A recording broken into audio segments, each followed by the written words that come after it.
याद रखना बच्चों, वेलोसिटी और एक्सेलरेशन सेम डायरेक्शन में, तो स्पीड बढ़ती है। वेलोसिटी और एक्सेलरेशन परपेंडिकुलर डायरेक्शन में, तो स्पीड में बदलाव नहीं होता है, सिर्फ डायरेक्शन बदलता है। बच्चों dp/dt 0 है और p क्या है? p क्या है?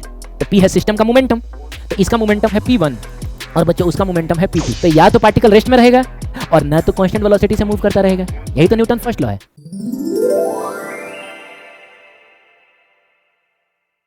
हाय बच्चों, कैसे हैं आप? Welcome to rescue course by physics. बच्चों लास्ट लेक्चर में तो हमने न्यूटन के तीनों लॉज देख लिए थे। इस लेक्चर में हम ये देखेंगे कि क्या तीनों लॉज आपस में रिलेटेड है या इंडिपेंडेंट है। तो बच्चों जवाब मैं पहले ही बता देता हूँ, तीनों लॉज आपस में रिलेटेड हैं। वाह क्या बात है, ताली बजाओ। ठीक है, तो देखते हैं सबसे पहले relation between first law and second law. तो बच्चों बाई न्यूटन सेकेंड लॉ, देखो हम शुरुआत कहाँ से कर रहे हैं? बाई न्यूटन्स सेकेंड लॉ क्या कहता है? F = ma। ठीक है, मैं समझ गया कि ये स्पेशल केस है, लेकिन आता तो न्यूटन सेकेंड लॉ से ही है ना। ठीक है, अब मान लो बच्चों, अच्छा ये F कौन सा F होता है? याद रखना एक्सटर्नल फोर्स, तो वो भी मैं लिख देता हूँ, समझ गए? अब मान लो बच्चों इफ F एक्सटर्नल = 0, इसका मतलब हुआ कोई एक्सटर्नल फोर्स नहीं लग रहा है। तो अगर एक्सटर्नल फोर्स 0 है तो एक्सेलरेशन भी 0 होगा, क्योंकि मास तो 0 नहीं हो सकता है। मास तो किसी भी ऑब्जेक्ट का कुछ ना कुछ तो रहेगा ही। तो बच्चों एक्सेलरेशन 0 होगा, और एक्सेलरेशन 0 का मतलब समझते हो? वेलोसिटी कांस्टेंट होगी, क्योंकि एक्सेलरेशन का काम ही होता है वेलोसिटी को बदलना। और बच्चों एक्सेलरेशन नहीं है, इसका मतलब वेलोसिटी में बदलाव नहीं होगा। वेलोसिटी में बदलाव नहीं होगा का मतलब हुआ वेलोसिटी कांस्टेंट होगी। और वेलोसिटी कांस्टेंट को हम दो नज़रिए से देखते हैं, या तो पार्टिकल रेस्ट में है, ए भाई तो रेस्ट में है, इसका मतलब उसकी वेलोसिटी 0 है, और थोड़ी देर के बाद भी 0 है, थोड़ी देर के बाद भी 0 है, इसका मतलब उसकी वेलोसिटी में बदलाव नहीं हो रहा है। और ना तो अगर पार्टिकल मूव भी करे तो मूविंग विथ कांस्टेंट वेलोसिटी। और बच्चों हम न्यूटन्स फर्स्ट लॉ तक पहुंच चुके हैं। क्या कहता है फर्स्ट लॉ? कि अगर कोई पार्टिकल रेस्ट में है तो वो रेस्ट में ही रहना चाहेगा, या अगर मूव कर रहा है कांस्टेंट वेलोसिटी से तो वो कांस्टेंट वेलोसिटी से ही मूव करना चाहेगा, जब तक कि उस पर कोई एक्सटर्नल फोर्स ना लगा दिया जाए। यानी अगर आप एक्सटर्नल फोर्स नहीं लगाते हैं, बोल बच्चों, तो या तो पार्टिकल रेस्ट में रहेगा और न तो कांस्टेंट वेलोसिटी से मूव करता रहेगा। यही तो न्यूटन फर्स्ट लॉ है।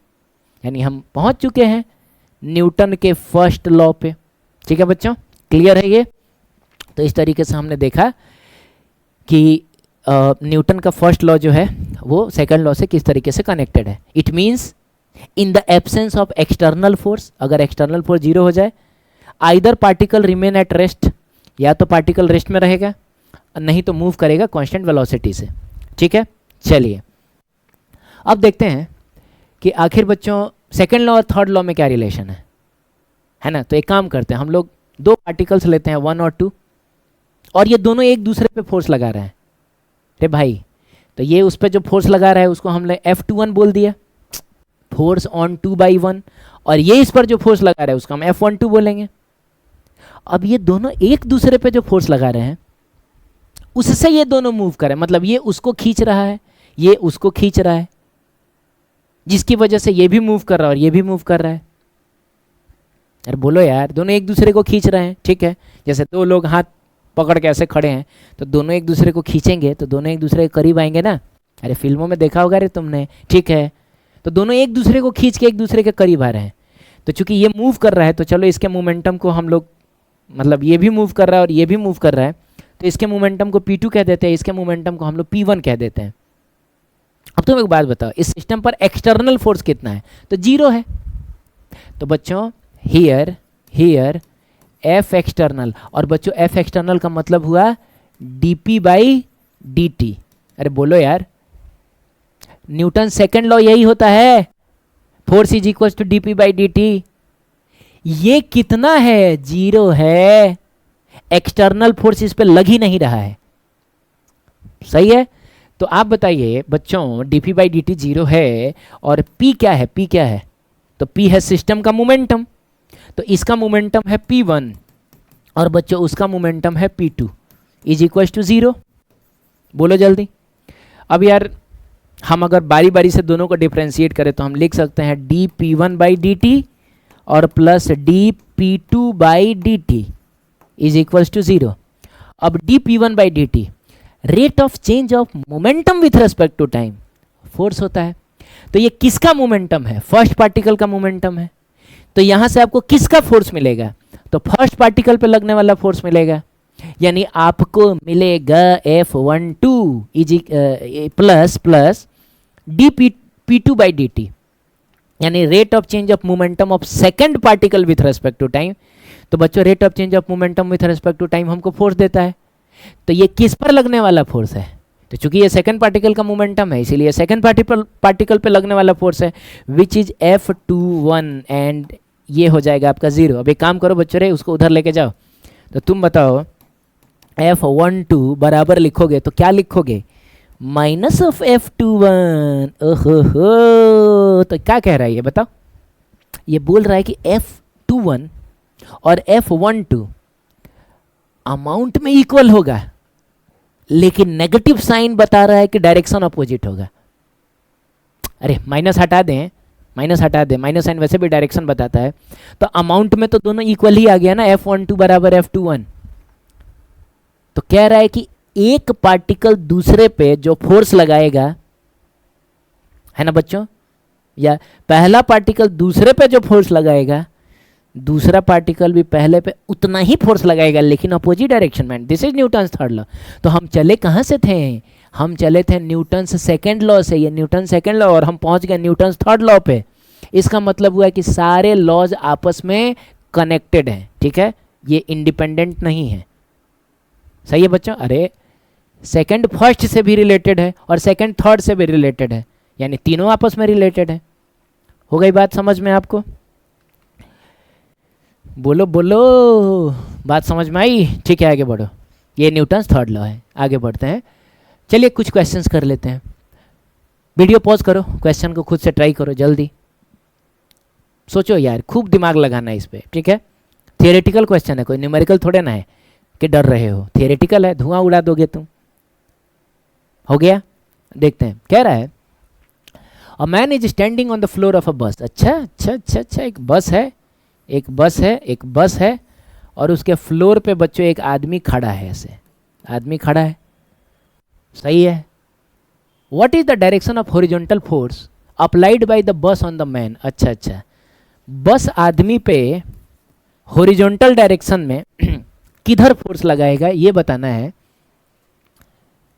इफ बस इज एक्सेलरेटिंग, अच्छा बस जो है वो एक्सेलरेट कर रहा है, बस एक्सेलरेट कर रहा है, ठीक है, बहुत बढ़िया बात है।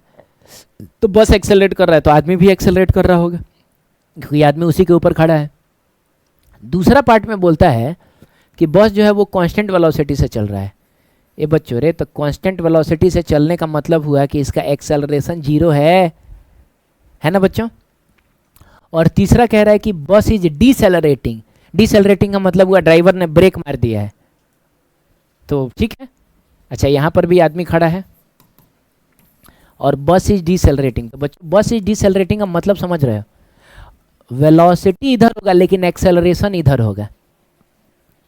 याद रखना बच्चों, वेलोसिटी और एक्सेलरेशन सेम डायरेक्शन में, तो स्पीड बढ़ती है, वेलोसिटी और एक्सेलरेशन परपेंडिकुलर डायरेक्शन में, तो स्पीड में बदलाव नहीं होता है, सिर्फ डायरेक्शन बदलता है। हालांकि पहले लेक्चर में मैंने फोर्स कहा था कि वेलोसिटी और फोर्स सेम डायरेक्शन में, वेलोसिटी और फोर्स परपेंडिकुलर डायरेक्शन में, वेलोसिटी और फोर्स अपोजिट डायरेक्शन में। लेकिन फोर्स की जगह पे हम एक्सेलरेशन वर्ड भी यूज कर सकते हैं। क्यों? क्योंकि F बराबर होता है ma, जिधर फोर्स होता है उधर ही एक्सेलरेशन होता है। याद रखना बच्चों, फिर से जिधर फोर्स उधर एक्सेलरेशन, क्लियर, या जिधर एक्सेलरेशन उधर फोर्स, बस एक लाइन का बात याद रखना। और ये पूरा क्वेश्चन इसी कॉन्सेप्ट के ऊपर बेस्ड है। तो बच्चों ब्रेक लगाया गया तो एक्सेलरेशन इधर होगा। अब आपको बताना है कि आदमी पर फोर्स किधर लगेगा।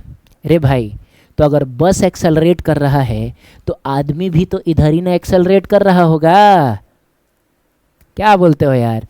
और एक्सेलरेशन जिस डायरेक्शन में होगा ना, फोर्स भी उसी डायरेक्शन में होगा। इसका मतलब हुआ बच्चों इस आदमी के जूते पे, है ना बच्चों, जो हॉरिजॉन्टल डायरेक्शन में फोर्स लग रहा होगा वो इधर लग रहा होगा, क्योंकि एक्सेलरेशन भी इधर है। बोलो ना यार, क्यों? मैं आपको बताता हूं। बस एक्सेलरेट हो रहा है, यानी उसकी स्पीड लगातार बढ़ रही है, तो आदमी की स्पीड को भी बढ़ना पड़ेगा, और स्पीड बढ़ाना है अगर आपको, तो आपको फोर्स लगाना ही पड़ेगा। तो स्पीड मान लीजिए स्पीड बढ़ाना है तो फोर्स किस डायरेक्शन में लगाना पड़ेगा? जिस डायरेक्शन में वेलोसिटी है। तो अगर वेलोसिटी इस डायरेक्शन में है तो बस जो होगा ना, वो फ्रिक्शन फोर्स, क्योंकि बस फोर्स जूते पे ही लगाएगा, वो फ्रिक्शन फोर्स इस डायरेक्शन में लगाएगा, ताकि बस के साथ साथ आदमी भी एक्सेलरेट करे। बोलो ना, आदमी की स्पीड को भी तो बढ़ाना है, तो आदमी पर फोर्स एक्सेलरेशन का डायरेक्शन में लगेगा। यहाँ फोर्स किधर लगेगा? तो बस का एक्सेलरेशन जीरो है, आदमी का भी एक्सेलरेशन जीरो। अरे बच्चों, तो एक्सेलरेशन जीरो तो फोर्स भी जीरो, यानी इस आदमी पे अभी कोई फोर्स नहीं लग रहा होगा। रे भाई रे, आदमी कांस्टेंट वेलोसिटी से चल रहा है, और आदमी अगर कांस्टेंट वेलोसिटी से चल रहा है तो वो कांस्टेंट वेलोसिटी से ही चलना चाहेगा। कांस्टेंट वेलोसिटी से चलाने के लिए आपको कोई फोर्स की रिक्वायरमेंट नहीं है। इस आदमी पे नेट फोर्स जीरो होगा, यकीन मानो बच्चों, जीरो होगा। कोई फ्रिक्शन व्रिक्शन अभी यहाँ नहीं लग रहा है। हाँ, नॉर्मल लग रहा होगा, ऊपर ग्रेविटेशनल लग रहा होगा, नीचे वो दोनों एक दूसरे को कैंसिल कर रहा होगा, लेकिन कोई फ्रिक्शन फोर्स नहीं। बोलो, अगर फ्रिक्शन फोर्स लग जाएगा तब तो आदमी एक्सेलरेट कर जाएगा। ठीक है, ध्यान रखना। यहां समझो, हमको इस बस को डीसेलरेट कराना है, तो बस का एक्सेलरेशन पीछे है, तो आदमी का भी एक्सेलरेशन पीछे ही होगा, क्योंकि आदमी बस से ही अटैच्ड है और वेलोसिटी है इधर की तरफ। तो भाई पहला कॉन्सेप्ट तो ये कि जिधर एक्सेलरेशन होना चाहिए उधर ही फोर्स भी होना चाहिए, यानी इस पर जो फोर्स लगेगा बच्चों, फ्रिक्शन फोर्स ही लग रहा होगा ऑब्वियसली। अरे सरफेस के पैरेलल फ्रिक्शन फोर्स ही लगता है, तो वो इस डायरेक्शन में लग रहा होगा, क्योंकि एक्सेलरेशन भी इस डायरेक्शन में, और जिधर एक्सेलरेशन होता है उधर ही फोर्स होता है। और कॉमन सेंस से समझना चाहोगे तो आदमी मान लो बस के साथ इधर जा रहा है और बस की स्पीड कम हो रही है, तो आदमी की भी स्पीड कम होनी चाहिए। तो स्पीड कम होने के लिए आपको फोर्स वेलोसिटी के ऑपोजिट लगाना पड़ेगा। तो बच्चों, अगर आदमी की वेलोसिटी इधर है तो उस पर फोर्स इधर होना चाहिए, तो बस फ्रिक्शन के जरिए फोर्स इधर लगाएगा ताकि इसकी भी स्पीड कम हो सके। ठीक है, तो बताओ इसका आंसर क्या होगा? तो पहले पार्ट में आंसर फॉरवर्ड होगा, फिर जीरो होगा और फिर बैकवर्ड होगा। तो फॉरवर्ड, जीरो और बैकवर्ड, यानी ऑप्शन नंबर बी सही है। ठीक है, इसमें एक सबसे इंपॉर्टेंट कॉन्सेप्ट हमने ये सीखा कि कांस्टेंट वेलोसिटी से अगर कोई पार्टिकल चल रहा है तो उस पर नेट फोर्स जीरो होता है, और इसी से ये वाला क्वेश्चन बनता है, an object moving forward with constant velocity. एक पार्टिकल है जो एकदम कांस्टेंट वेलोसिटी से जा रहा है, तो आपको बताना है कि इसमें से कौन सा स्टेटमेंट ट्रू है। तो पहला कह रहा है कि net force on the object is zero. अच्छा बच्चों, अगर कांस्टेंट वेलोसिटी से जा रहा है इसका मतलब एक्सेलरेशन जीरो, और सिंस एफ बराबर एम ए होता है ना, तो अगर एक्सेलरेशन जीरो तो फोर्स भी जीरो, और ये कौन सा फोर्स होता है? ये नेट फोर्स होता है। तो एकदम सही बोल रहा है ये। अगर वेलोसिटी कांस्टेंट है, नेट फोर्स जीरो होगा। बोलो भाई, जीरो होगा तो ये हो जाएगा। अच्छा, ये क्या कह रहा है? The net force on the object is in forward direction. बिल्कुल नहीं, नेट फोर्स हमको चाहिए ही नहीं।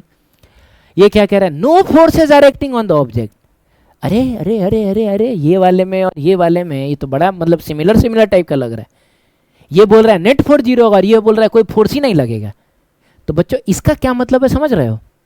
इसका मतलब है कि सच में इस पर कोई फोर्स नहीं लग रहा है, कोई फोर्स नहीं, ग्रेविटेशनल नहीं, नॉर्मल नहीं, कुछ नहीं।